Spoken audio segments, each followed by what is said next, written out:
Yuzingizda chiska qilganingizdan keyin, yuzda chiska qilingandan keyin koja ozgina qizaradi, ugurlaringiz qizaradi va ko'pchilik bunaqa qizg'ish yuzda yurolmaydi. Chunki men ham chiska qildirganimdan keyin yuzim qizaradi.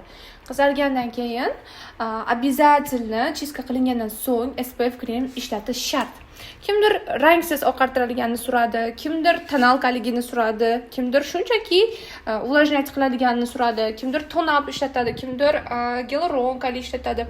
Shaxsan men chiska qilgandan keyin sizga tavsiya qilgan bo'lardim Biodermani SPF ni surishni. Bu tonalniy krem effektini beradi.